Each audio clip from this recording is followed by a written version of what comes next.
welcome, welcome, welcome, everyone. We're so excited to be live with you yet again for a Friday night for the weekend. Exhale with BOL. I get to serve as one of your hosts for What Just Happened, and along with me is two of my favorite people in the world. We got Danita Jones and Pastor Devlier Snell. How you guys doing tonight? Hey, we in the house. Indeed, yes indeed. Let me Yeah, get a little fist bump. All right, that's it. I'm here. I'm excited. We made it. We made it. Yes, to the end of the week. Right, it's graduation season. It is. Ooh, Lord, yes. We're running the marathon. Right. Man, so many different things to talk about. We just want to say a quick shout out to those that are in the chat. I got a chance to see some of you this morning for the exercise and what an exercise it was. But what a beautiful way for us to be able to open the Sabbath by being able to have some conversation. There's so many things that happen in culture, and as believers, what should be our perspective? What should be our take on some of the things that are happening? Let me say a quick shout out. Eartha Wright, happy Sabbath to you as well. Fanny Smith, happy Sabbath. Marie Apollon, happy Sabbath to you as well. Sharon Ford is with us, says good evening and happy Sabbath. Thank you so much for being with us. Kimberly Fortune, one of our regulars. I think you were with us last night at Cameras On. I want to say happy Sabbath to you as well. We've just been hanging this week, Wednesday night, Thursday night for Cameras On, and we got tonight, the Weekend Exhale with BOL. And there's just so many things that happen.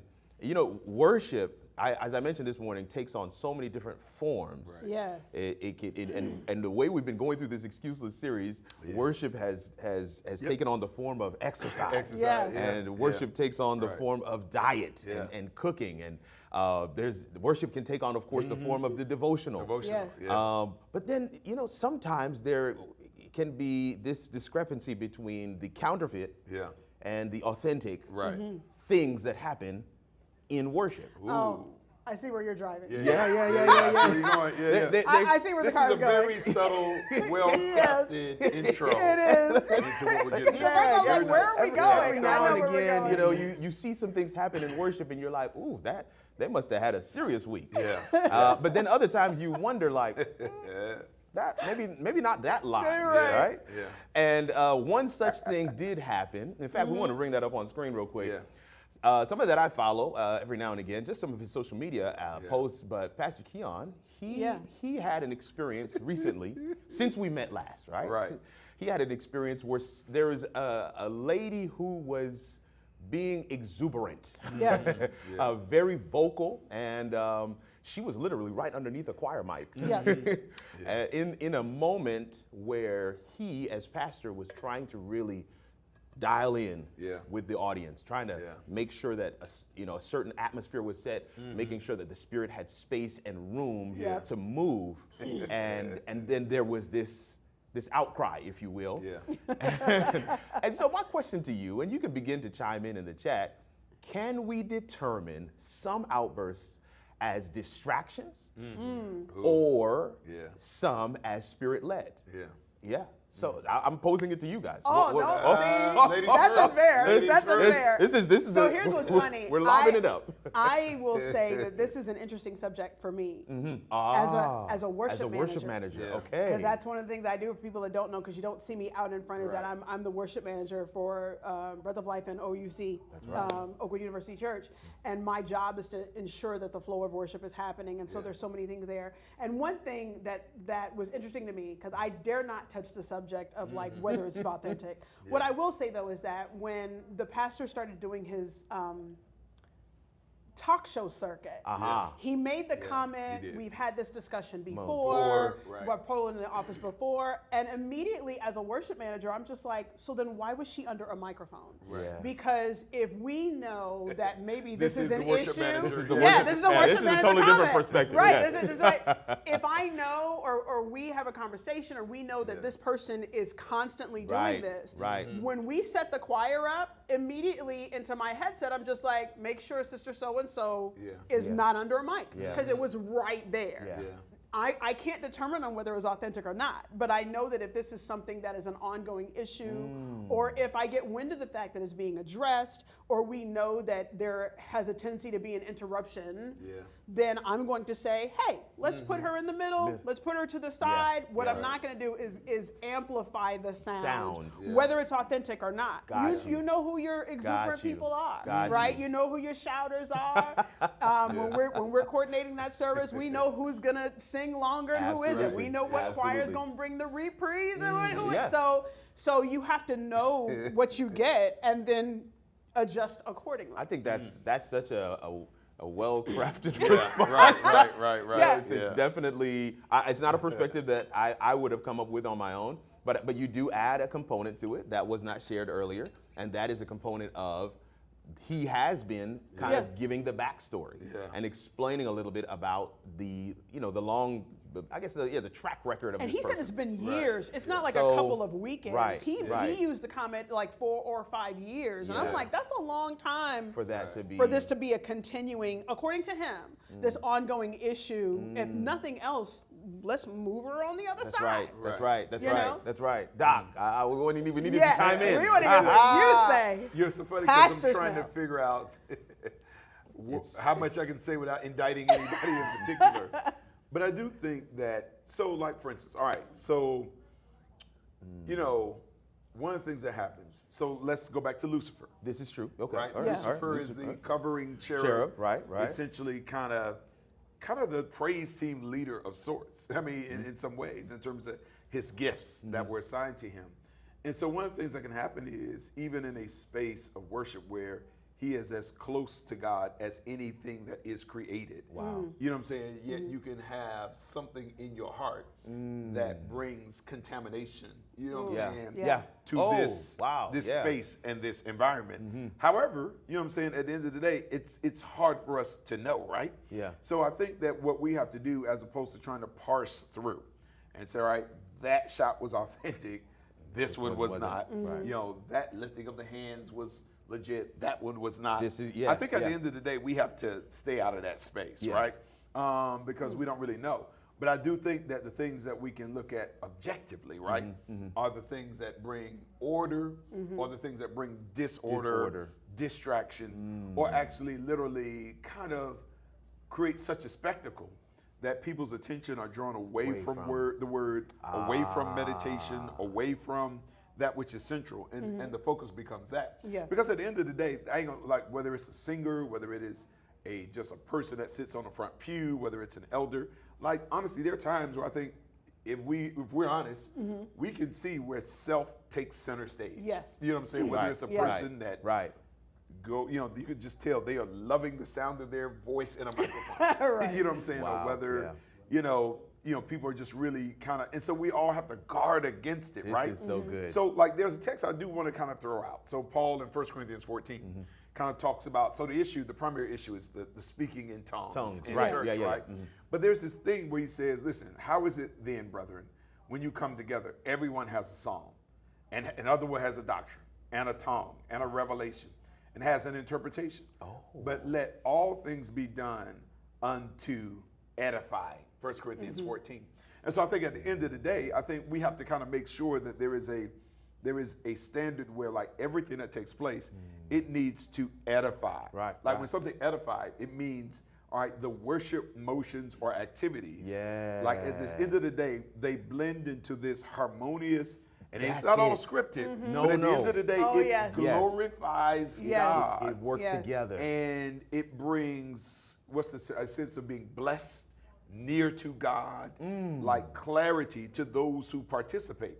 So like at the end of the day, I do think that as a pastor, as you're a church elder, so on and so forth, we have to kind of say, all right, does this edify? And what we tend to do sometimes is we only leave it in terms of like music, right?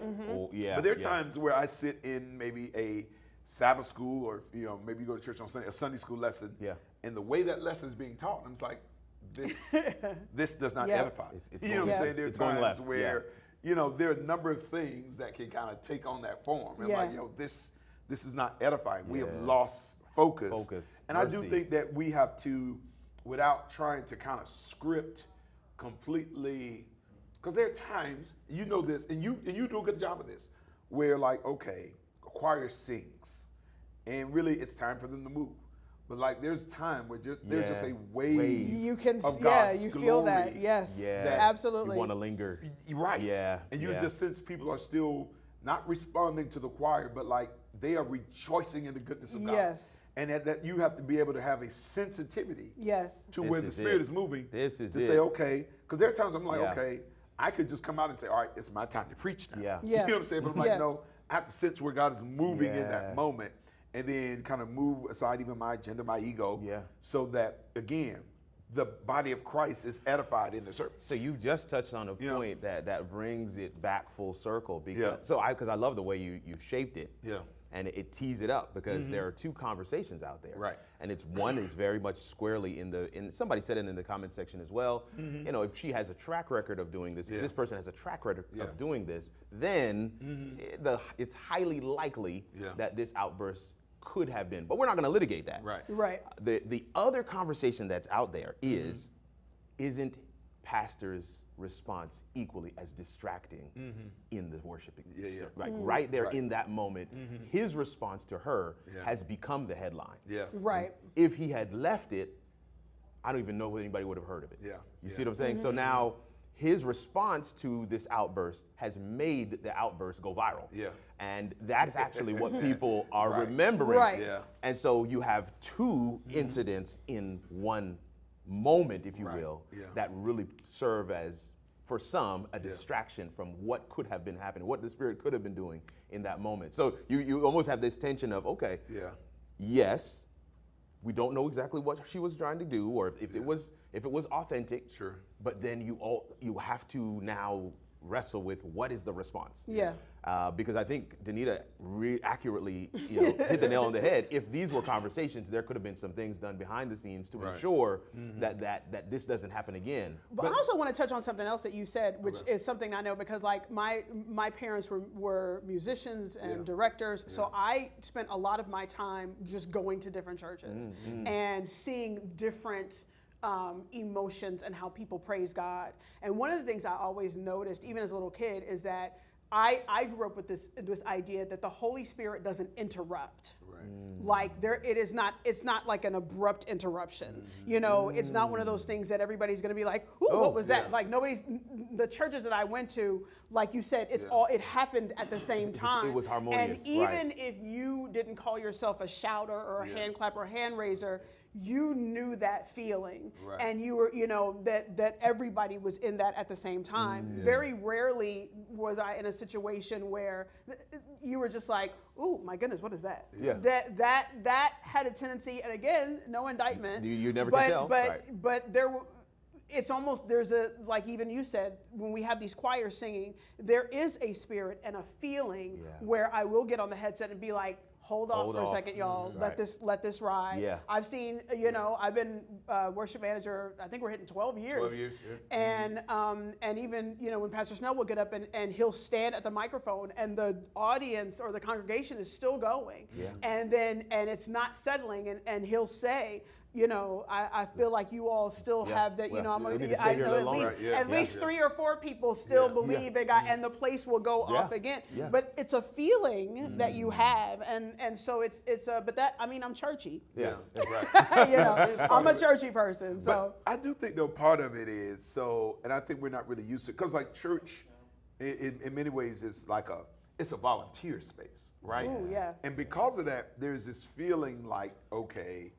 we don't have to operate in order. You see what I'm saying? Like, no, like even though you're presenting your offering to the Lord, like, no, you still have to operate with decorum. With decorum. Yeah. And under, I guess, because like there's nobody that can just, none of us get to just make this corporate setting our personal space. Yeah. You see what I'm saying? That's not. So like, even Paul talks about, are you going to speak in an unknown tongue? You got to do that, you and God in the corner somewhere, right? That's not, a space. You know what I'm saying? So, I get on my hands, there are times where in my private prayer life, I may lay down on the floor and talk to the Lord. Yeah. Now, again, that's not forbidden in church space, But if I'm like, we all are at the altar. Yeah. Everybody's there. I can't lay down. You know what I'm saying? Like in front of everybody. You know what I'm saying? Like, so I think that there is this idea that like, man, I am going to, in a corporate setting, is a good apply private principles, Wow. especially if it, even if it disrupts kind of the order or the way things are being done. Now, when you talked about the pastor's response, I do think it's interesting because like there are times where my general belief is this is just my practice.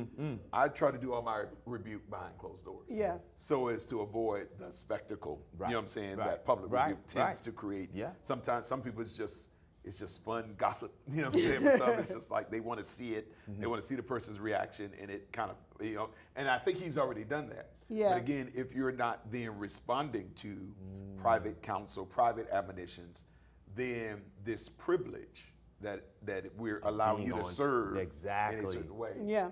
If you can't be trusted with that privilege, There it is. not your right.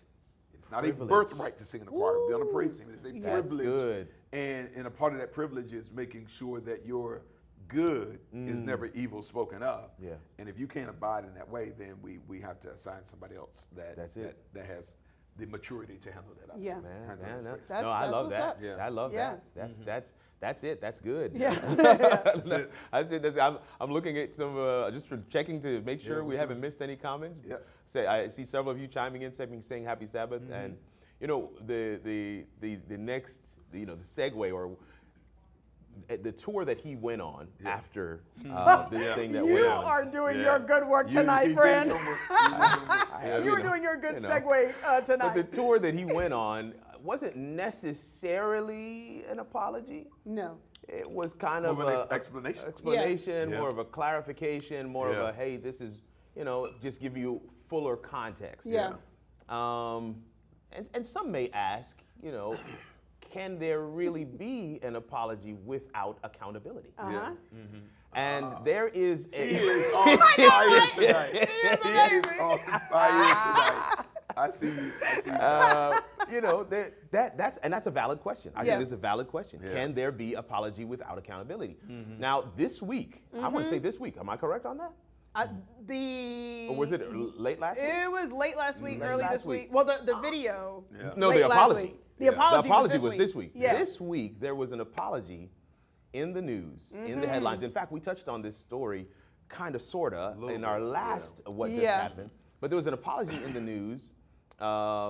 And I'm certain that many of you have seen it. We have the picture on the screen. Yeah. And it's a split of two things. Yep. What you're seeing in that split is, of course, a still shot of from the apology video, split with the hotel footage of the incident that he was apologizing for. Yeah. And for those that don't have the full context, this is, again, Sean Diddy Combs and something that he can't even be prosecuted for because of the statute of limitations have run out on the thing. But it's something that he has said many times he did not do. Correct. Right. He said many times just because she was paid doesn't mean I'm I guilty did it. or that Yeah. I did Correct, it. or that I'm Sometimes guilty. Yeah. right.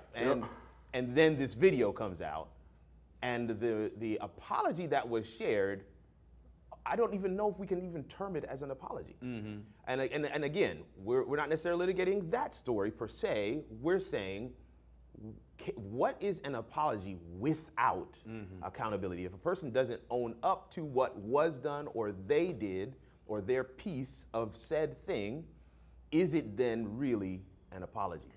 And so we want to throw that out there to the audience as well. Yeah. I want to see. I see Avery Anderson is with us tonight. It's funny, but I was watching it Pastor, live. how you doing this evening? And he says it's funny. He was watching it live, and it definitely was distracting. The screaming and the response of the pastor. It was really awkward, especially for those online. This is, of course, referring to those to the previous conversation.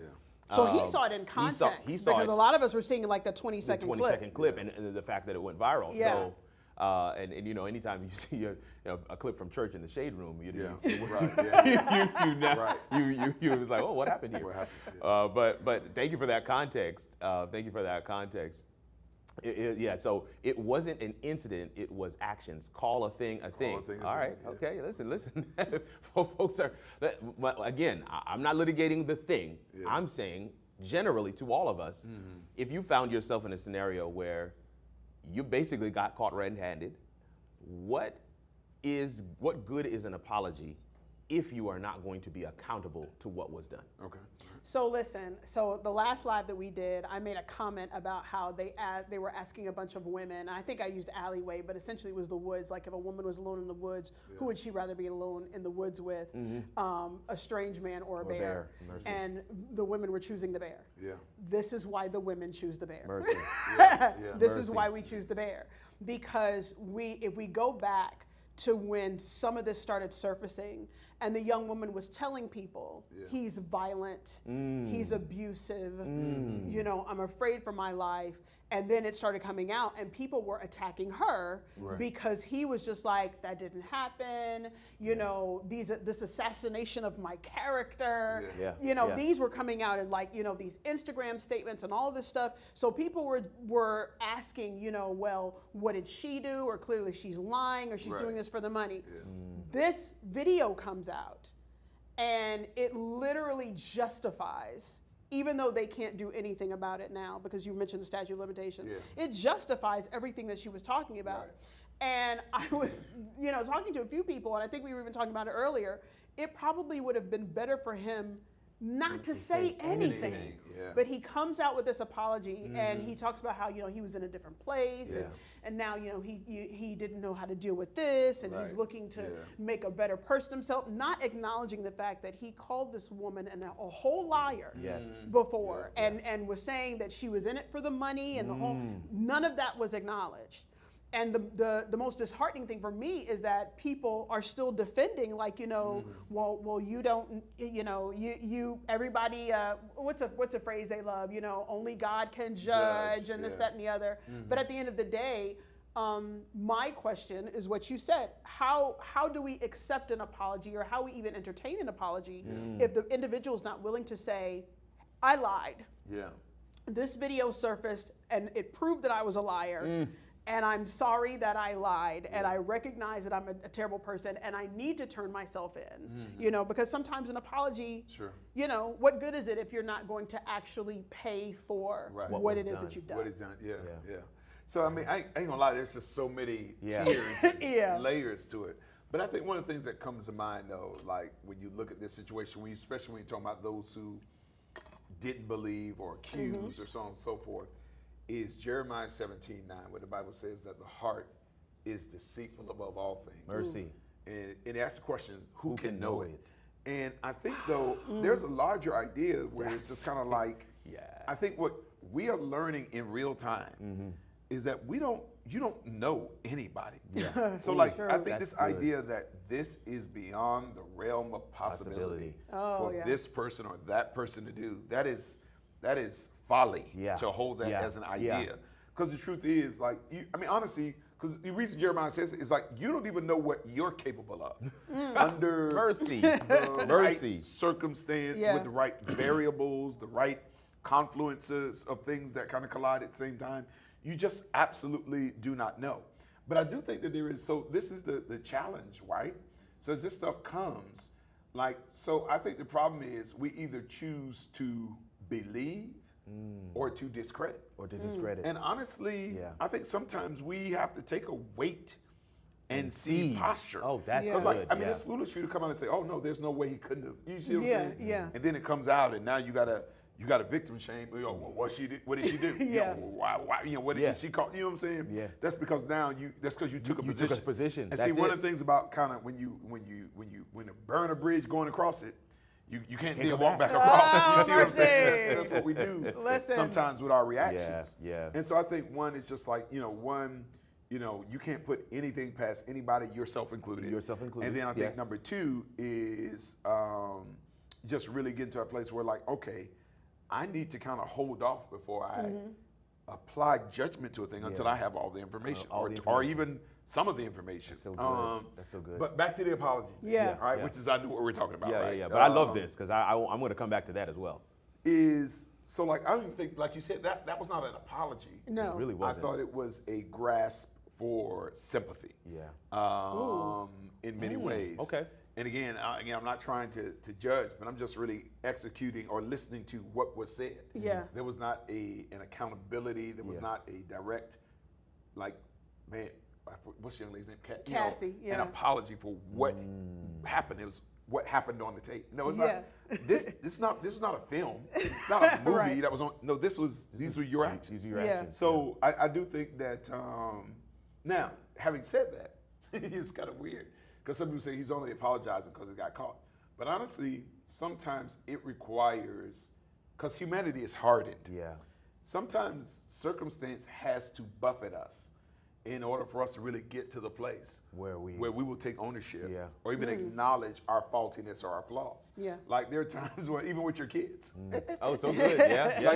Until they are completely against the wall. Yeah. You know what I'm saying? That is the truth. And consequences impending. Come on. Like, will they kind of take ownership of it? This has been my experience. But I think at the end of the day, I think apologies, if you're going to do it, I think you got to take full ownership. Yeah, absolutely. I don't think an apology loses its meaning when you have a bunch of caveats and reasons why you did what you did, why you did what you did.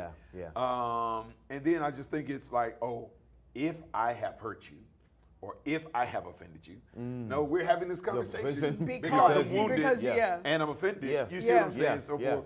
And then I do think there has to be an intentional step to repent and to keep said behavior from being cyclical. I love that. Let me grab a couple of comments. If you could just go back up for me a little bit here. If we could go down, okay, Angela King is giving us a quote from Aldous Huxley, and she says, facts do not cease to exist because they are ignored. Facts do not cease to. That is a good one. That is so true. That is a good one. David Anderson says, an apology without accountability is not an apology, period. Full stop. Luis Morris says an apology is not sincere if there's no accountability. And I think Avery Anderson says similarly, apology without accountability are just words because the person has no remorse for the individual. So many different aspects there. And I think if we only walk away with saying, man, Diddy did not apologize. I think we'd have missed the moment. I think what we're trying to share here is we can look internally and see, and I love the dynamic that you just talked about with your kids. That's an interesting one. As parents, it's sometimes difficult to be like, Daddy was wrong. But, or to say, I'm sorry, genuinely, I'm sorry. And when we look at those relationships in our lives, different things that have happened, far less a scale than what we saw play out in that video, but the apology, as you guys have already said, if there is no accountability, then is it really an apology? And I think that is a principle that we can apply to our own lives. Oh, here we go. Here we go. I'm already nervous. This may be more of a spouse married. So, like, let's just say. Oh, yeah, the spouse. Your spouse is not real. They don't really feel like that they've done anything wrong. But they want to apologize just to keep it moving. Keep it moving. Does that work? I don't know. I'm never wrong. No, I'm kidding. If your spouse apologizes, they don't really. Maybe they don't say it, but like maybe you said it, they pick up on it. But like, is it ever appropriate to apologize? Just to keep the peace. Like, all right, I don't really feel like I'm wounded or offended, but like, should I do that just to kind of maintain the peace? What do you think? I think intention. So I think what people don't understand sometimes is that in a far less violent way than we saw it play out, what you intended and how it is received are two different things. That's so exactly you can what say, oh, well, I shouldn't apologize because that's not what I meant or that's not what I intended. But that's how it was received. So you know, regardless of what you meant, there needs to be an apology for how it came across. Good. And so, that's good. you know, for people, it's just like, I don't know why I should apologize because that, no. You know, regardless of what you meant, this is how the person received what you said. And even if it's a sit down and talking about it, and you can say, I did not mean to make you feel like that. I am so sorry. But see, and I be think, genuine. Yeah, that allows you to be genuine. What you're talking about, I didn't necessarily mean it that way. And even now, I'm still struggling with why you took it that way. But I genuinely did not mean to make you feel that way. And because you feel that way, I'm sorry. I think that's a genuine apology. But to your question, I think we've already touched on it. an apology is not authentic Right. if it doesn't have anything behind it. Right. If there isn't something. If there's no real remorse. I haven't really come to an understanding that there was something that was done wrong. And yeah, maybe, you want peace in the home, you just want everything to kind of go back to normal, and you're just like, man, let me just blanket apologize so we can But get then back you to walking normal. around still mad though. Like that's the thing. Yeah. Like you apologize to keep this peace, but you're technically still upset. And this is where exactly. Which creates more problems. Now you're salty in the kitchen. Yeah. Well, I think the other thing is when you apologize just for the sake of peace, all you're doing is kind of storing the conflict. You're not resolving it. You're just You better say that. storing it for another conflict. time. Mercy. Because at the end of the day, Come on now. Like, if you are not really contrite, Yeah. you're going to repeat the behavior. Yeah. You know what I'm saying? Yeah. And then you're just going to push that. You're going to sweep it under the rug. Yep. You're going to kick it down the road. Yep. But you're going to eventually kind of wind up Exactly, back in the same place. And then what happens is your apologies will begin to lose their value. Yeah. So that, Because, you never want that. No. Because what happens is you can really only say, I'm sorry so many times before it just starts to go in one person's ear and out the next. That's wow. And so this is what happens. By the time you actually reach a place of authentic contrition, right. now it's not received. Not at all. Because it was. But I'm really sorry. Right, but I'm really sorry. But again, but I do think it's critical though, because like some people will die on the altar of good intentions. Like they will spend so much time trying to communicate the intent. So it's just like, we have a church elder I know, he would give this example. If you got a 40-pound dumbbell, and I drop it on your foot, like whether you intended to drop it or not, it hurts the same. Yeah. Ooh. Whether That's you good. smashed it or whether you It was an accident. Yeah. right? Yeah. Like the wound or the hurt Yeah. is equivalent. Right. And so I think that no, and there are times where we don't take responsibility. Why were you waving your dumbbell? In the first place. Right, you know what I'm saying? So Well, like, why was your foot there? right. So like even if that wasn't your intent, if you were Right. kind of reckless, more so with not a dumbbell, but with words. With words. Or your disposition. Yeah. Like you still gotta kind of take. Even it's funny because like there are even laws where like they just completely remove intent from it. Because they're just saying, no, that was a reckless behavior. Yeah. Period. And you're going to be accountable Yes. because you were yes. not. We don't care about the intent. That was reckless. Yeah. You were Ooh, texting. yes. Yes. Yeah, it was reckless. This is so interesting. As we talk about words, we talk about dialogue, as we talk about comments, especially online. Even the two stories that we've touched on thus far. Thank you, Sister Ainsley. You were wonderful. Oh, she says, oh, you're so smart. Thank you so much. I appreciate it. I It's love priceless. it. But we've talked about two different stories so far, and in each story, there are people weighing in all over the place in the comment section. Yeah. All over the comment section, they're Listen. weighing in all He's in the over. zone tonight. They're all He is over. in You're the in zone. your Yeah, he's in the zone tonight. every time. They're man. weighing in. I mean, and Yeah. you see them. And what's funny is, it doesn't make any sense to me that you would have to go and apologize because you weighed in on the wrong side of the side. story. Come on It's now. not even your issue. Right. And now Yeah. you have to go and apologize.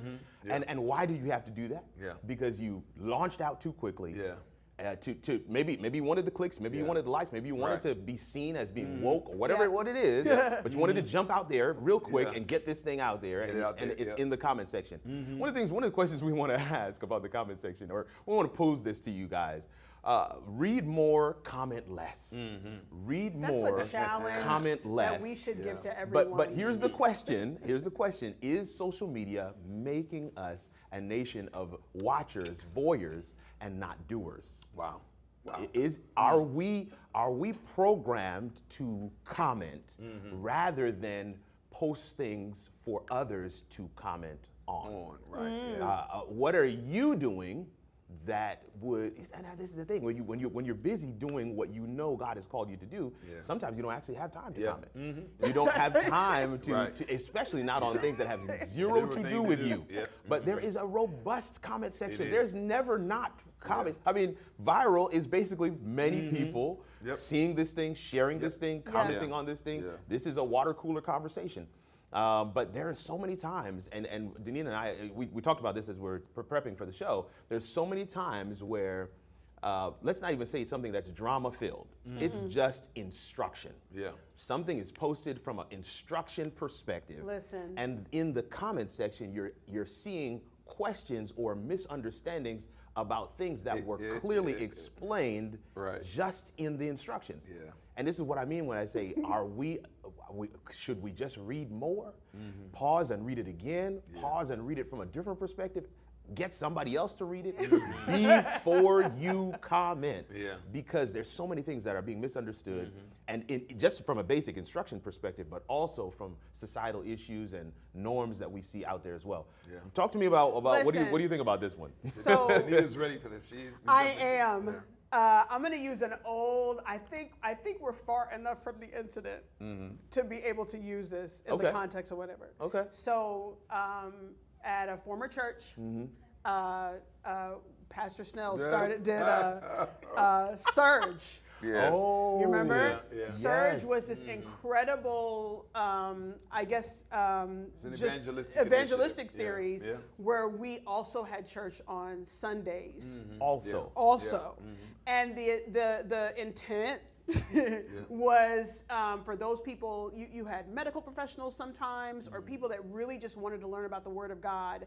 That a lot of times their Sabbath just it wasn't allowing. So The only time they made room for spiritual things was Sunday. Right. And so we put it out there.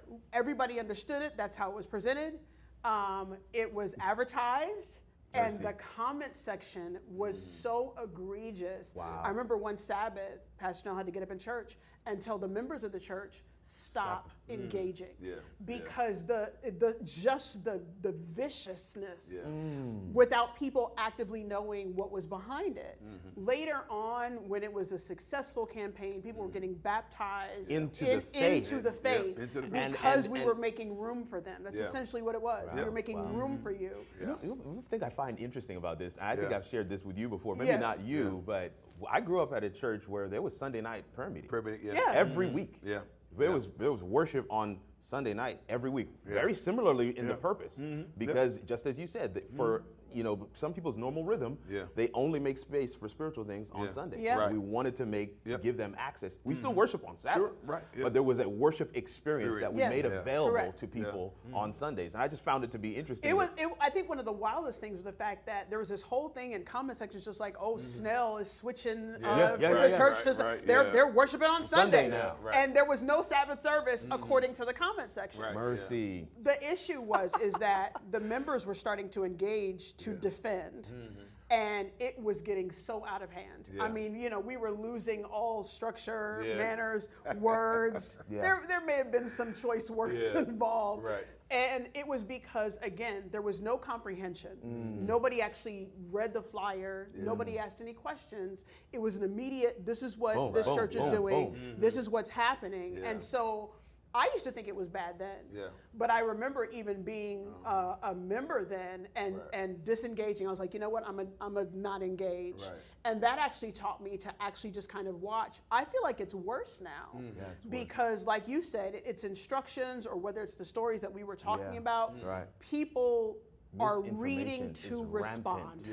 There it is. Reading to respond. They're not reading. Not reading. And sometimes it's just the headline. They're not even clicking on the article to understand it better. And the headlines are written in a way to make it salacious. They really boost it up. And then when you read it, you're like, oh, okay, that was clickbait. I mean, they really ramped that up, in that headline. But then even when you tell a person, hey, that's not what that said. There is a doubling down. This is the piece. This is where they double down. This is where I think the two conversations kind of merge with the apology one. I love what Miss Rose put on here, Proverbs 18:13. That's good. He that answereth a before he heareth it, it is folly and shame unto him. I think that's a really, really good. I love that. Really good text. Ooh, that's good. That summarizes the matter. That should be our MO for engaging online. Yeah, but I think that one of my kind of, I don't know, not gripes, is not our burdens, but I do think, so I think, I'm not sure how old the show is now, is American Idol. Yeah. It's still probably, it's still going, seasons, So it's funny because I think that along with the emergence of social media created a radical shift in the culture. Because like with American Idol, the stars of the show were not the people who sang. It was the people who were judging and commenting. Wow. Or even so like true. every morning, I watch a variety of sports shows, First Take, and this, at the star is not the athlete. Yeah. It's the commentator. Yeah. And even social media, like I think there's just been this shift away from doing to commenting, critiquing, judging, analyzing. Yeah. And I do think that for a lot of people, like their aspiration has become to build a platform on the assessment of others. Do you see what I'm saying? Yeah. And I do think that many, last week we just had our Vision and Dreamers conference. Where there's just, I do feel like there's just so many visions and dreams that are dying. And I think that's my larger issue. So I'm not anti-social media or anything like that, but I do think a lot of us, our purpose is being swallowed up with us scrolling. Mercy. What the time that should be applied to my mission, my calling, it is being consumed in 15, 20, 30-minute chunks of me watching and responding to what somebody else is doing. So like, even with the Vision Dreams Conference, like, one of my beliefs is to communicate to the world that you have a calling and an assignment. And in Christ, you can do it. That's what excuseless is all about, right? Like, don't put any excuses around it. Yeah. So, like, I'm talking to somebody, another pastor I'm friendly with. He's like, oh, Pastor, you always, putting out a book. I can write a book. I'm like, yeah, you can do it. And so now I do have this very, like, direct side of me. I try not to let everybody see it, right? But I was just like, but he's very active on social media. I was just like, yeah, you've written chapters in the comment section. Yes. Yeah, I was like, yeah, I know you can do it because you've written chapters in the comment section. Absolutely. But but it's for nothing. You know what I'm saying? And I'm just like, wow, you put brilliance in the comment section. Listen. But at the end of the day, it has no lasting impact or it doesn't resonate beyond that moment. That's it. And I just think that, I do want to just kind of say, listen, be less of a sayer, less of an observer. Mercy. And I think we have to act on the call that God has put on our lives. That's it. And I do want to share a text. I love the Proverbs that she shared. Text that she shared. But I love what 1 Thessalonians 4 says, and make it your ambition. There it is. To lead a quiet life, and you should mind your own business. Like I mean, that's what the word says. That's what the word says. We should make it your ambition to lead a quiet life. Yes. And to mind your so business. Again, I'm not saying get off social media, but I'm saying no, your life should not revolve around the scroll and what everybody else is doing. Mind your own business. Like, be loyal to your task and your assignment. I just don't want you to live there, even if you visit there. Like, but in the end of the day, encourage, congratulations, happy birthday, happy anniversary. But man, these dissertations, I don't know. I just don't know if that's a great use of our time. It's not. And I think one of the things I had to learn, and even with that incident, and even going further, there are moments even with me, I will see somebody make a terrible comment, and my earnest, like, I want to be like, no, that's wrong. You're wrong. Yeah. And then you have to get to the point where you're just like, they don't care. They don't care. Right. So I have spent all of this energy and time making sure that I have given the argument as to why they are incorrect. And then the back and forth is what swallows you up. Because then they come back and they're even, for lack of proper grammar, wronger. Even more wrong. They are even more wrong than they were before. And so now you're trying to correct that. And then you realize, you know what? I have wasted 30 minutes angry typing like that Kermit the Frog gif. And for what? I don't know this person. We're not friends. We don't, we don't go to the same church. Like, it doesn't matter what, what it is. And so sometimes, like you said, you just be like, oh, okay, well, I'm gonna keep scrolling. Man, we got that's powerful. But we have some powerful comments that have come through as well. Let's see if we can grab a couple. Read less, comment less. Read more, comment less. Yeah. I'm hoping that was maybe just a typo. I think she's saying read less. Read less. Comment less. Maybe that was correct. Yeah, she said what she read meant. less and comment less and get on your business. I like Get on that. your I like business. that. I like that. So apologies for I read that incorrectly. Avery Anderson says my practice is if I can't comment or post with flat effect, I don't post. Usually waiting changes perspective. That's good. That's good. Thank you for that. Alicia Hendricks says we live in a world of algorithms, and sometimes algorithms become our lives. Ooh, Yeah. Wow. And the algorithm doesn't push what's the most substantive. No. They push what's the most sensational. Right. Most sensational and what you like. What you like, And the algorithm will tell on you now. That Yeah. algorithm will tell on you. Angela King says, yes, Pastor, including many students. It can be distractions. It can be distractions. Mary Epilone says, I like that. Mind your business. Mind your own business. I want to say something that is in this conversation with the comment section, especially with the back and forth, because many people get entangled and enthralled in these back and forth. A good friend.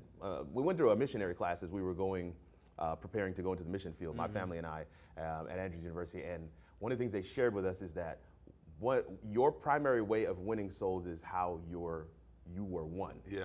And so we had to do some deep dive in terms of some of the way that your family came to faith and things like that. And one of the things we realized, especially for those from the Caribbean, was that it was very much a battle. Yeah.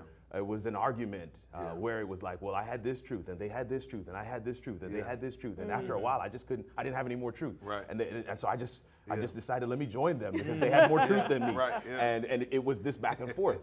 You see what it's Right. And so because that is very much ingrained into the fabric of who I am. Right. Yeah. And my family, I have to really abstain from the comment section because I really will get down into hours of, and just like you said, that's such a dissertation. I'm typing this thing up like, no. You've got it wrong. Let me help you. Let me uncover your eyes. Let me make sure you see the light. Mercy. And I think understanding yourself.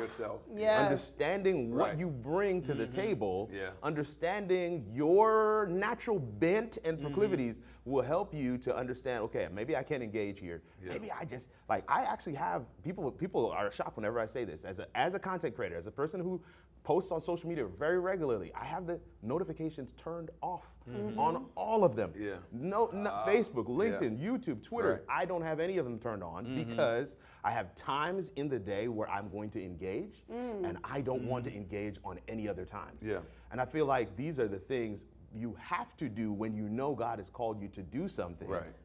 And you've got to stay on purpose. You've got to stay on purpose or else everything will derail. The day will, literally, I don't know if it's happened to any of you. I'll be honest, that I will start scrolling and before you know it, not half hour, not 15 minutes, hours have transpired. And it's like, is it time to pick up the kids? Oh my word. I just dropped them off. The whole day has gone by. And that is those are some of the things I wanted to really touch on, especially when we talk about this whole comment thing. And then too, I think, Kirk, we have to rid ourselves of that fear of missing out.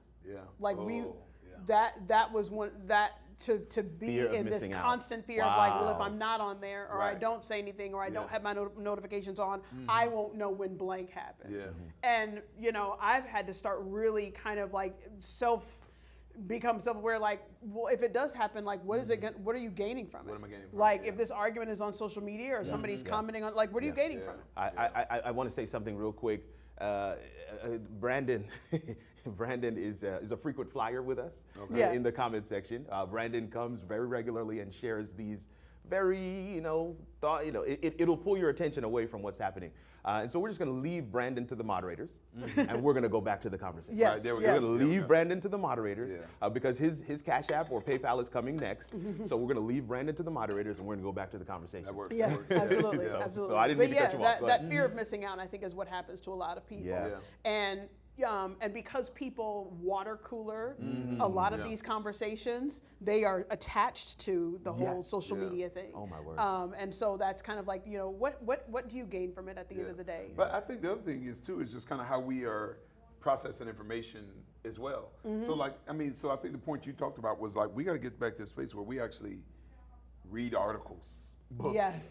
and not headlines Yes. and comments and just react and respond. Right. So I do think that like a part of dialogue, I think we're comfortable being uninformed and putting uninformed conversations, especially about spiritual things. Yeah. I ain't gonna lie. So this is what I have to resist, because like the stuff that I on social media that people put it in there about church or about doctrine or about, I ain't gonna lie, I have to handcuff myself, because I'm just kind of like, no. And then what gets to me is somebody will say something that's errant or wrong. Yeah. And then I'll see a bunch of comments and people will be like, oh yeah, that's right. You know, and that's why.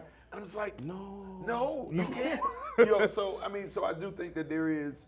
That's why I do think we have to be a little bit more of a studied people. Yes. Especially as it relates to spiritual truth. All right, so like, all right, you like the Lakers, that person likes, New York. Okay, that's inconsequential.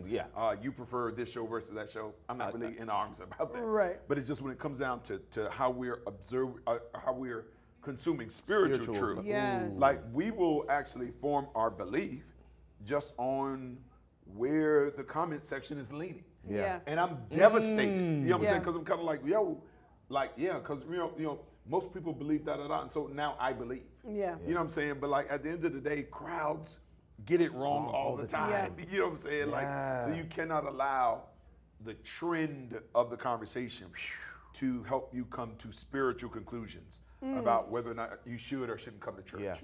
Or whether or not you should or shouldn't give. Or whether or not you should or shouldn't keep Sabbath. Or whether you should or should not remain in your marriage. Or your beliefs about divorce. Like, you cannot allow the comment section to inform your beliefs. Like, the scriptures have to be the foundation, and we have to stay a little bit more studied and informed. I think that's the litmus test. If you're not in study, if you're not in the Word, if you haven't spent that thoughtful moment, an hour with your Lord and Savior, then that should be your gateway. That should be the gateway to saying, I'm not even mentally prepared to go on social media, right? Because I have not put on the whole armor of God. Whole armor of God. Yeah. I mean, that should just be it.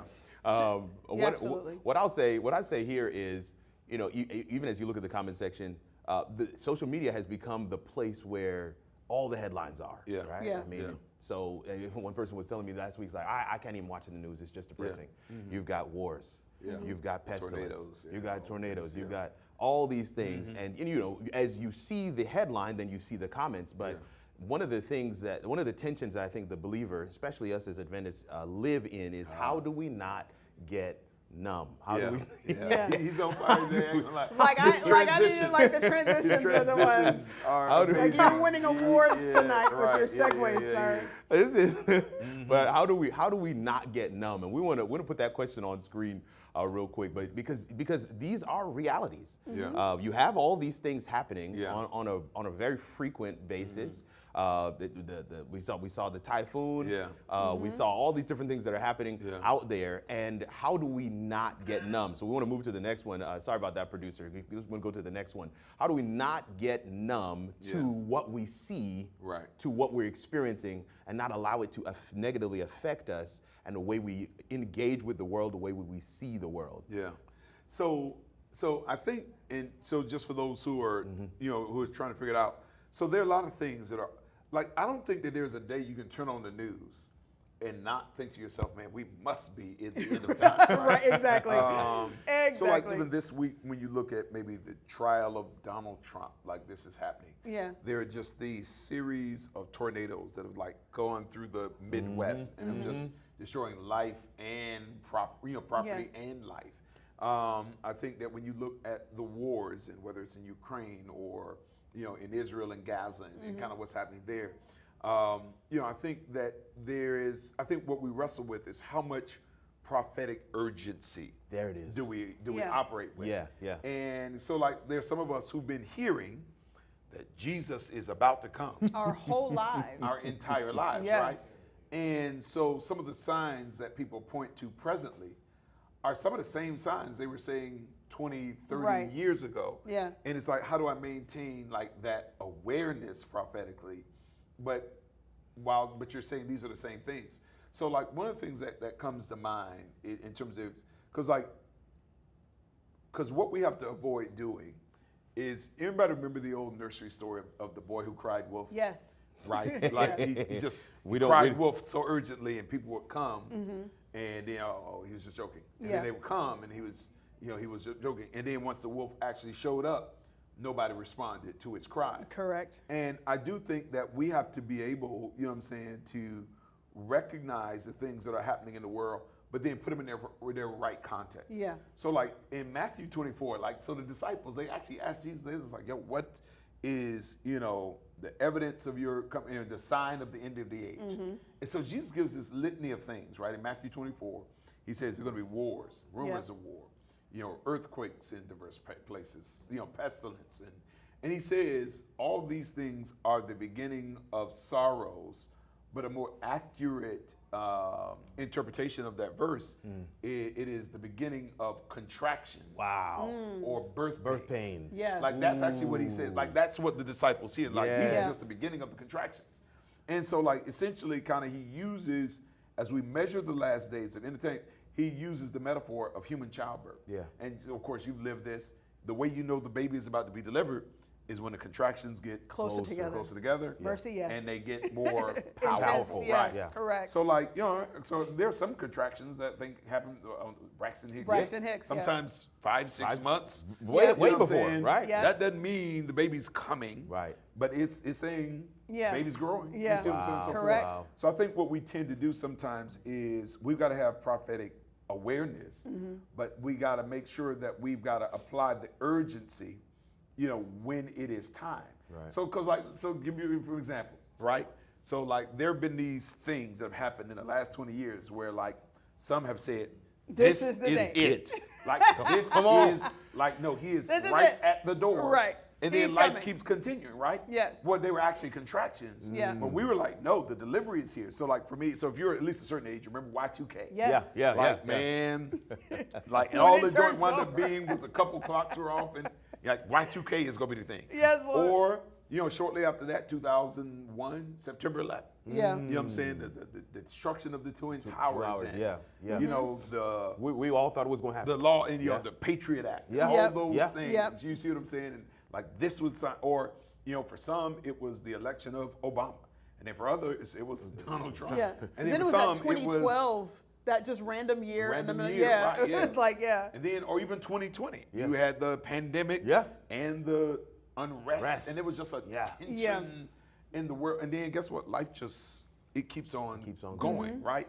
And see what can happen is when you apply the urgency, what happens is what Peter talks about. Where he talks about how in the last days there are going to arise scoffers who say, where is this coming of the Lord? Yeah. Because all things continue exactly as they have always been since the beginning of the age. But it's because we didn't know how to frame like, no, these are birth pains.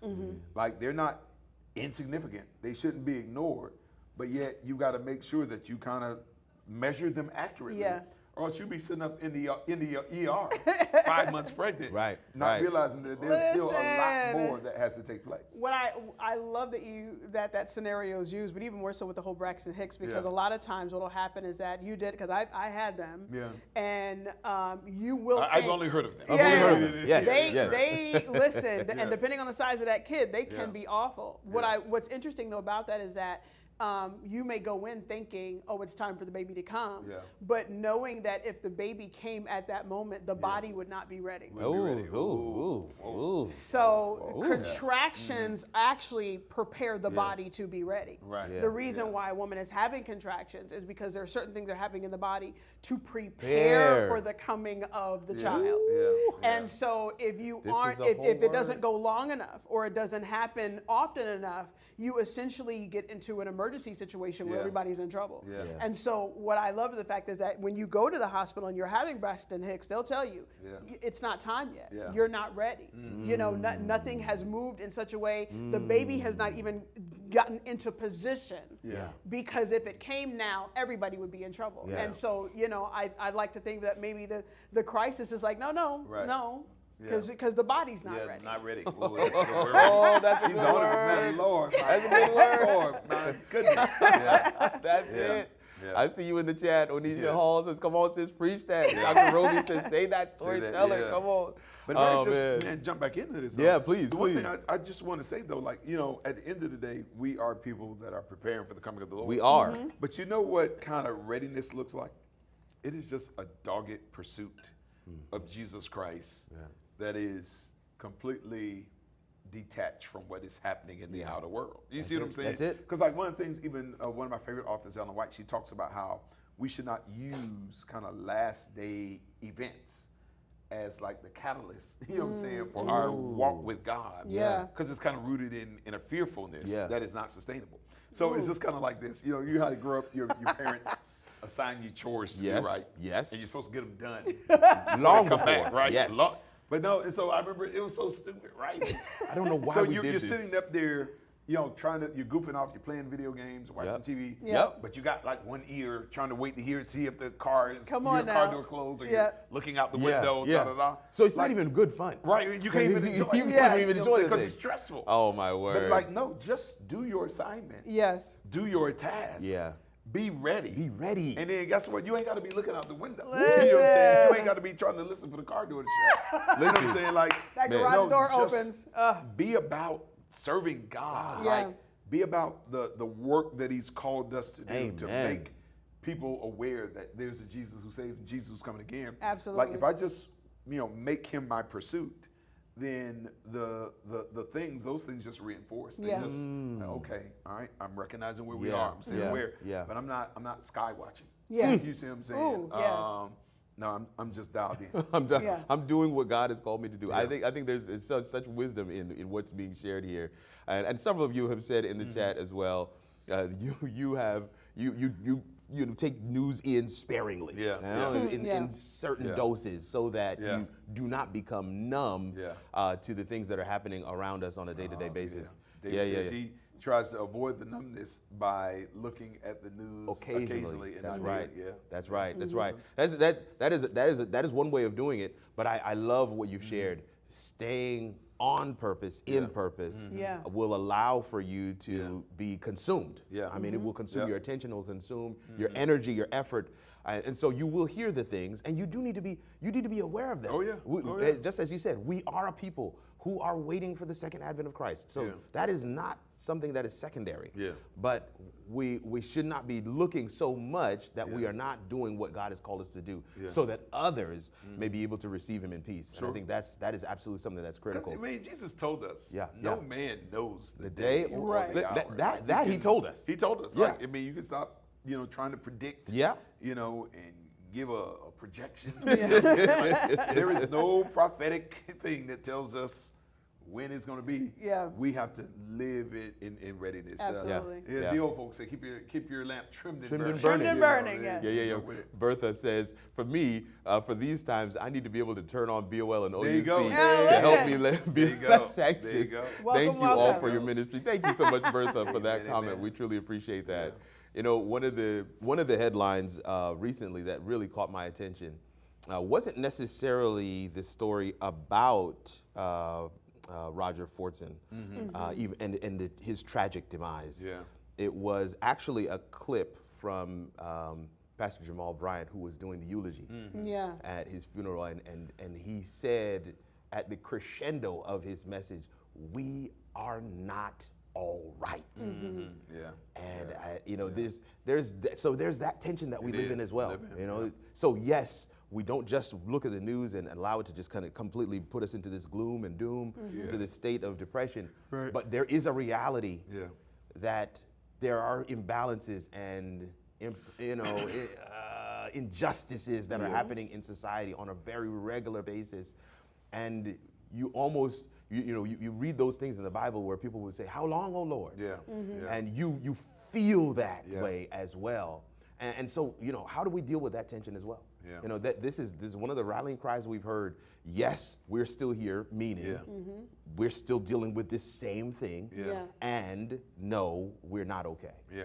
Yeah, you're speaking of the incident where this The airman. man, the airman, thought someone was breaking into his home. That's correct. And so he was ready to defend his Defend his home, home, which that's right. which is a right that citizens have, and of course was gunned down by police officers. by law enforcement who came to the wrong address.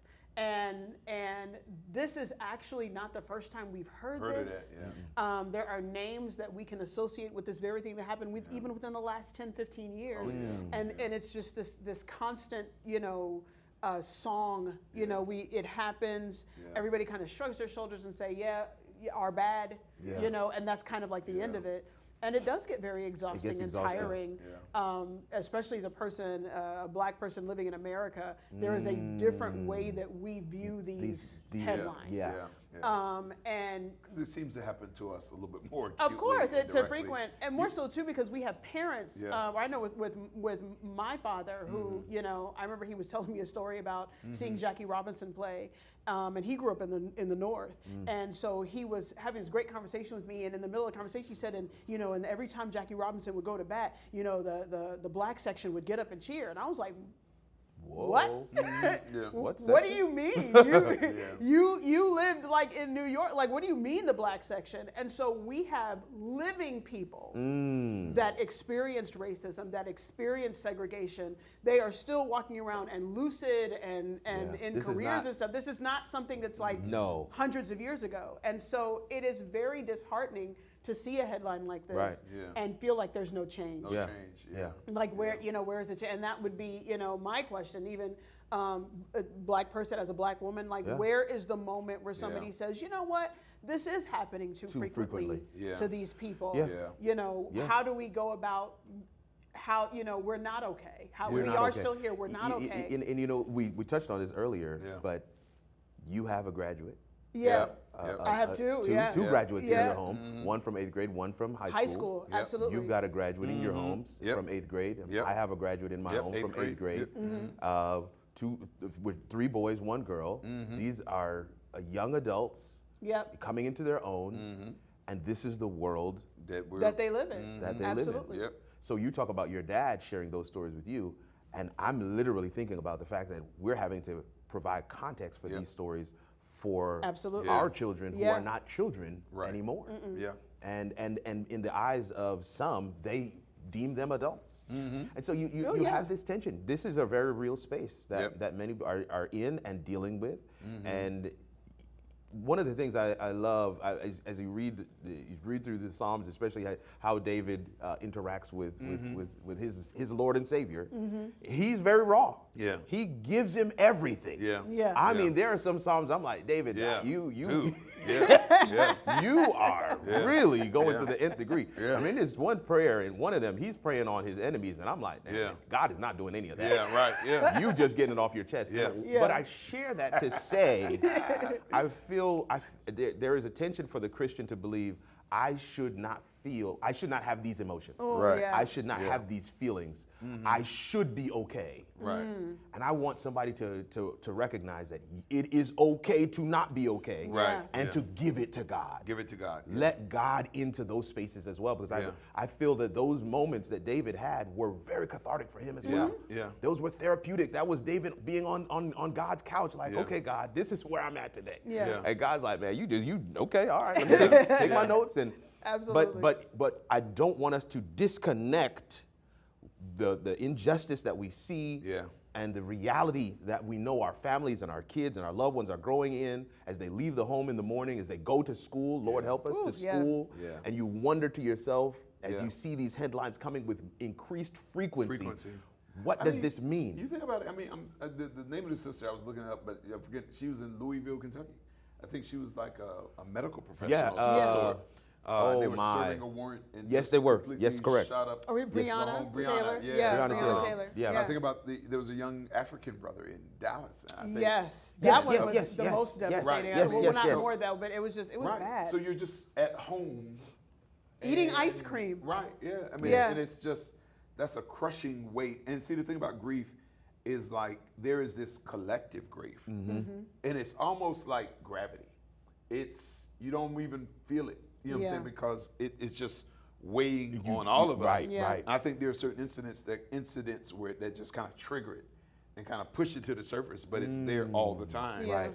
And I do think that, one, I think while we are here, we have to continue to use our voices, our influence, our resources to affect change. Yeah. But I do think at the end of the day, it's funny, y'all, I don't know if you guys remember the movie 12 Years a Slave. Yes. Absolutely. And there was a scene, I ain't gonna lie, it's haunting kind of thing, but where Patsy, I think she tries to get Solomon to take her life.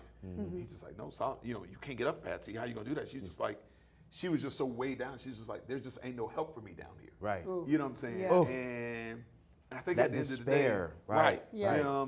But I do think that that is a truth for the oppressed in this earth. Yeah. Like we do have to have at the end of the day, as we fight, march, use our voices, but realize there is no place where the scales completely balance on earth. Here. Right Right. here. Like at the end of the day, we have to look for our help. We have to continue to long for that city whose builder and maker is God. Amen. And honestly, because we will not see, even our age group, we didn't live through what our parents or grandparents lived through, but we will not see true equality, justice in our lifetime. Yeah. So I have to have a hope. You know what I'm saying? That Right, is beyond this life. That's so true. That is so true. That is the one of the perspectives that you share there when we're looking at these things that are happening. Yeah. It provides context. Yeah. It provides some hope. It provides, and it doesn't mean that we don't continue to do the things to right the scales here, but recognizing that that spirit is being withdrawn. That recognizing that the heart is deceitfully wicked and evil. Who can know it? Recognizing that those things are true, we have to seek the only judge who truly is just and plead our case to him and look for justice from him. It may not come in this life. We would pray that it would come in this life, but we have to seek it from him. Yeah, but it's funny because like those are the promises when you look at when Isaiah kind of talks about it. The every mountain will be brought low. Every valley shall be exalted. Filled. Crooked places made straight. It is like, okay, you exalt that mountain is. You were on that valley. I'm gonna fill it. I'm gonna flatten it. I'm gonna put everything on the same plane. There's no high place, low place. That's where it's all level. God levels it all out and brings true harmony, oneness, justice. And that's why, the promise of new earth, Isaiah 6:6 talks about, how the lamb is going to lay down with the lion. Yeah. And, the swords will be beaten into plowshares.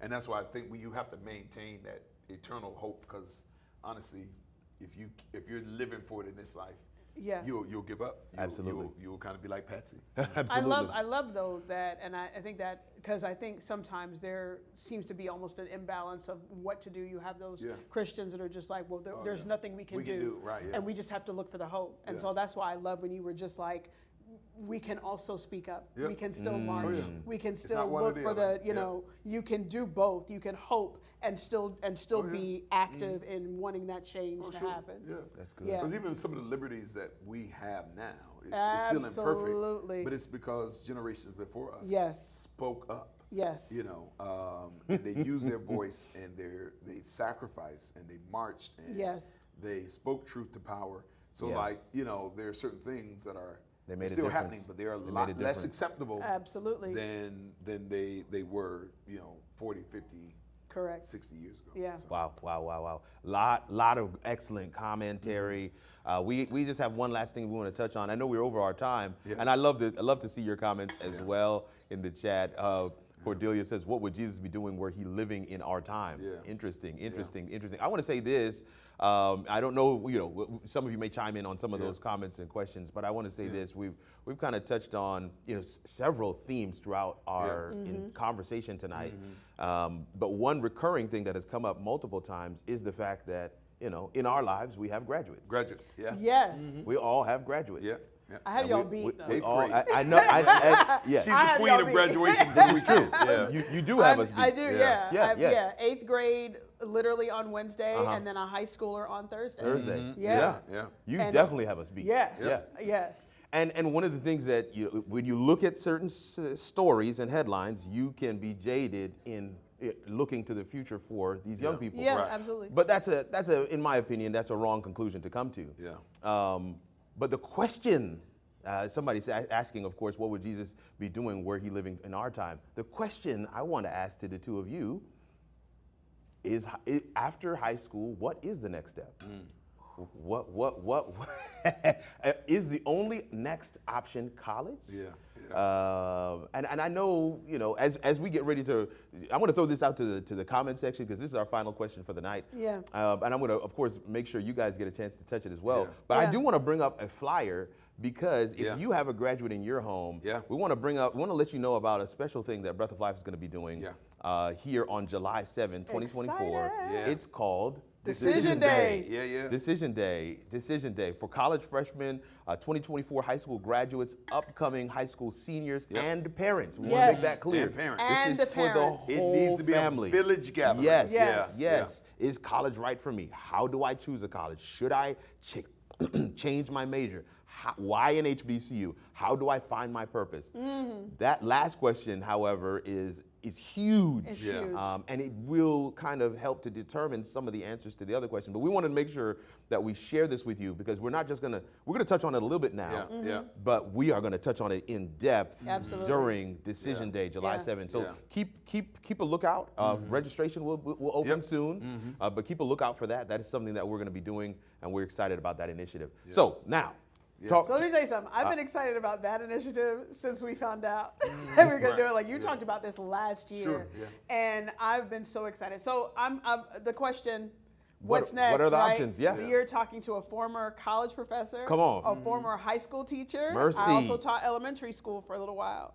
I am a firm believer in gap years for 18-year-olds. Like I think, especially culturally, because education was the move to make because we wanted to be recognized as equals a lot of times. So the education piece was shoved at us sometimes without recognizing that sometimes college is not for everybody. And what saddened me as a college professor is getting those freshmen and immediately recognizing that the young man or young woman did not need to be in school. And it was not an indictment on their character. It was an indictment on how they were raised. It's just that there are some students out there where they need time to think through. I think one of the biggest injustices in society is asking an 18-year-old what they should do for the rest of their lives. Like that is not a thing. And unless you have, we all have different kids, right? Because all of us have more than one kid.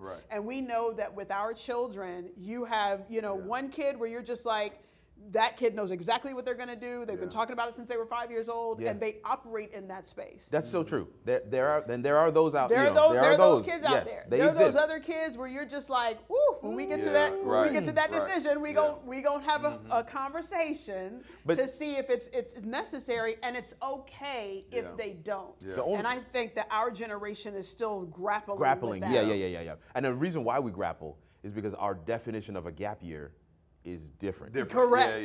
Because a gap year when I was growing up, a gap year meant you were just gonna be sleeping on playing video games and eating cereal in your underwear. I mean, that was basically it. So but gap year, I've come to learn, I mean, it could be time abroad. It could be learning another language. You could be, learning a trade. Somebody just put in the chat that electric linemen make over 100,000. And while it is a great career, it can also be a stepping stone while you work as the lineman and still go to school.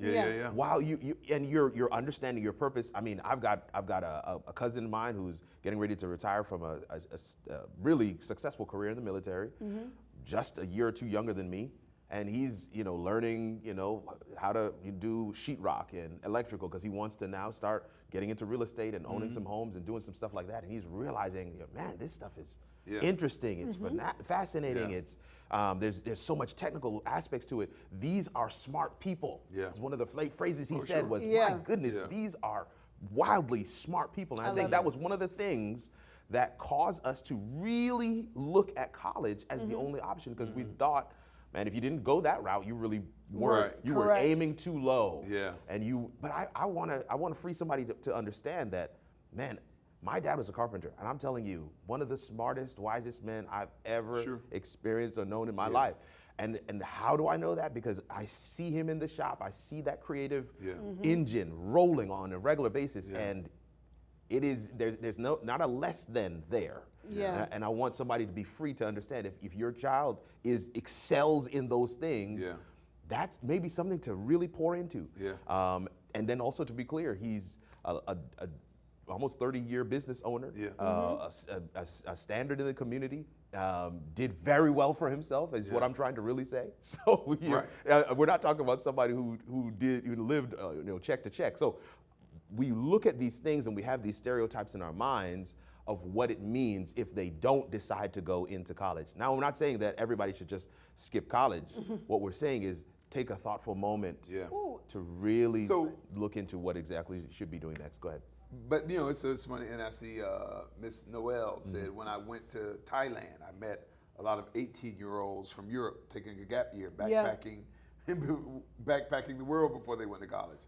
I definitely think the gap year should be a thing for us too. I agree. But I think at the end of the day, though, I think my thing is just embracing the idea of calling, because like in following a calling as opposed to just this prescribed way. Because if I'm called to a certain thing, that kind of dictates the path that I take. Yeah. Because I think, and it's funny because there's certain things culturally. So there's part of me that's like, no, you don't have to go to college. But there's part of me that's like, I'm with you. Yeah, I'm with you. Because I'm with you. So in a world where injustice still come on, this is why abounds. This is why the two conversations. Like there are certain groups that are allowed to bypass college. Yeah. And they can be fruitful in a certain industry or career. But then there are certain groups that when you move in that same space, you can run into a lid.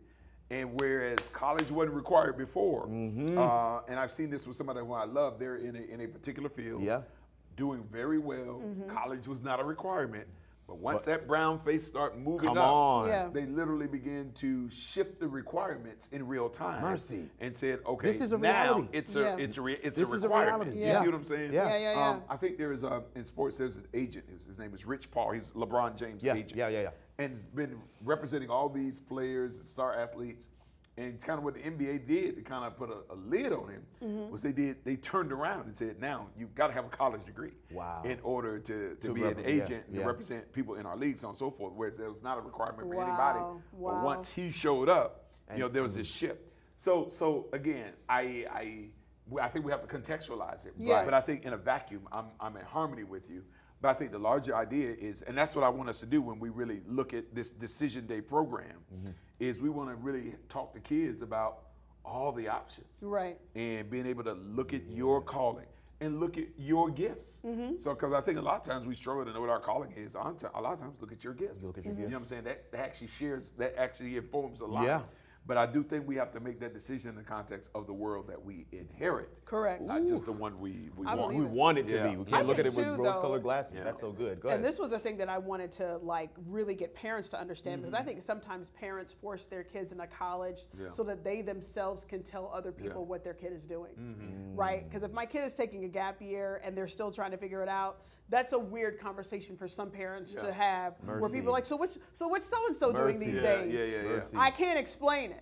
But I can say they're at blank, majoring in blank. And so a lot of parents will force their kids into that just so that they have a way to describe what their kid is doing. And that's a detriment to their because you're kid. kicking the can down the road. Yeah, you really are. Because if they do, they could even finish the degree and they'll be at home. Exactly. Because how many of us?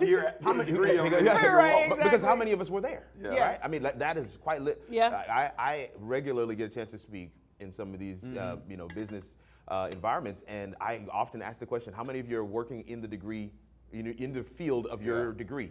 Many people in the room say no. The majority of the people in the room say no.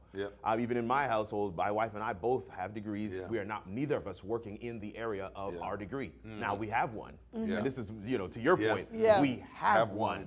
And that does grease the wheels, and it does open certain doors, and it does check certain boxes. And I do think, there is a very real reality that people of color face. And so there are some things that we might not necessarily necessarily be able to do. Yeah. But I do also think that there is, man, when you see a child, when you see a young person who has a natural knack and a gifting towards a particular area or a particular thing, I say pour into it. Pour into Absolutely. it. I say pour into it. Agreed. I say, really fuel the fire. Give them opportunities to experience it from a professional capacity so that they can determine, is this something that I really would want to do? Because sometimes you may be interested in something and it's just a passion. It's not something you would actually want to do for work. Absolutely. And the only way you know the difference is if you have those experiences. So I love to tell people, collect experiences like you're collecting playing cards. It is worth it to you to have that experience to know, I don't want to do this or I do want to do this. Real quick, because I'm the anomaly where I am actually working in my field that there my you go. degrees are in. Right, yeah. But and that my, may not be here's what's funny, anomaly though. either. Yeah. I am my too. degree, you are too. I am too. But my degrees, when you say, because I have a degree in theater, that's my bachelor's degree. My master's degree is in creative writing and script development. Which is exactly what you do. Which is exactly what I do. That is what I do. What's funny though is that if I put that degree on the table years ago, people would be like, what is she going to do with that? Right. Yeah. Right? And so there also has to be, when you talk about that passion, that calling, I have no doubt that I was called to that. I am still championing the fact that both of my parents, when I was just like, I want to major in theater, they were like, okay. Because eventually they both were just like, if anybody can do it, you can figure out how to make this thing work. And so that's one of the things that I think even with parents, sometimes you have to trust your kid to say, this is what I've been called to do. And no, it's not the 9 to 5 everyday thing. Computer scientist, but I know that if you give me a chance to be in this field, I can figure out how to make this thing work. That is awesome. That is awesome. That is awesome. So many different comments have come College in. is not for everyone. Seek God's will in your life. That's right. Be still and allow God to guide. However, higher level education is good. And we agree with that. We agree. We agree with that. Yeah. We need every advantage in the world today. It's tough, but let the Lord lead your every decision. That's a great one, Baldwin. Thank you. And Baldwin, you've been engaging the whole night tonight. Thank you. Angela, you've been engaging the whole night tonight. Thank you. Allow the child to complete an assessment form to determine their strength and have them exposed to their gifts accordingly. I think exposure is such a cheat code to really understand, what they will naturally gravitate towards. Adam Maycock says, love the decision day concept. Anyone considering non-college options need to keep a strong community around them to keep the child on track. Mentorship. Come on. Listen. That is the term, Adam. It's Mentorship. as powerful as education. It really is. And to be clear, mentorship is not just for college or not just post high school. I still have several mentors today. And it will quite literally be your true north, your compass to keep you on track. That's absolutely good. So many different comments that are coming in tonight. Man, the time is far spent. We got to get rid of far spent. We're going to be sweet tomorrow. No, we have to, But we want to say a word of thanks to all of you for hanging out with us tonight. I hope that this was impactful for you. I hope that this was meaningful to you. I hope that you got a chance to see something slightly from a different perspective. Maybe you chimed in the chat. Maybe somebody said something in the comment section that helped you to look at things from a different angle. That's what we aim to do here at What Just Happened. We're going to pray before we close it out tonight. But we want to say this. We're hoping that you're going to join us tomorrow. We've got the Oakwood Adventist Academy graduate. It's their baccalaureate ceremony. Oakwood Adventist Academy is right here in Huntsville, and we are excited to celebrate with some of our young people who are going to be taking that next step. Just what we talked about right now. They'll be finishing up their high school career and looking to what the future may hold. And we're excited to celebrate with them in the worship experience, but also to pray over them that God would show them the next steps as they move into their purpose, to the purpose that He has for their lives. We hope that you'll join us for that. I hope that you'll join us on Sunday for the beginning of the 4th week of the Excuseless. Come on, Excuseless. And there's a challenge for those of you who have been watching and following along. There's a challenge. I don't know if we have that slide, Mr. Producer, but there's a challenge for us. We're taking it up a notch. We want to make sure that you do 10 minutes of stillness. I don't think this is the one, but either way, we're taking it up a notch in terms of our step count. I think this is for week 1. He's taking us backwards. We want to go forward, sir. We got to go forward. But we're taking it up in terms of our step count. We're going to continue with the water. We're going to continue with the workout. And then we're also going to make sure that we journal what we're eating. Yeah. Yes. And don't have no cheat meals. So cheat we're meals. excited for that. We want every round goes higher, as they say. And we've been excited about this, not just the workout, but also the cooking demonstrations. They have been absolutely powerful. It's been a good time. Man, has this not been good? This is great. I mean, I love it. such I love an it. awesome. My fourth Fridays are starting to turn into my favorite Friday. There we Come go. on. There we go. I like it. I like it. Well, Doc, we're going to ask that you close us out with a word of prayer. All right. And again, we want to say a word of thanks to all of you for Thank you being for joining with us, us tonight. and share it with somebody. This Yeah. conversation helped Absolutely. you, bless you, informed Absolutely. you. Brought some sustenance to your life. Make sure you share with somebody. Perspective. Absolutely. Yeah. Absolutely. Father in heaven, again, we're grateful and thankful for this time and this space where we can rest and cease from our daily labors. So, Lord, we ask in a very special way, Lord, that you would help us to be a people that just have a spiritual sensitivity to where we are in time and sensitive to where you are moving in any season of our lives. So, Father, we ask in a special way that tonight you would give us sufficient rest, that we will be able to present to you a great offering in worship on tomorrow. And Lord, we ask that the blessing of the Lord will be upon each and every one of your people. Would you place a hedge of protection around their home, around their health, around their family, but above all things, put a hedge of protection around our faith. Yes, God. Would you bless, keep, and cover us until we come together again, we ask in Jesus' name. Amen. Amen. Amen. Be blessed, family. Bye, everybody.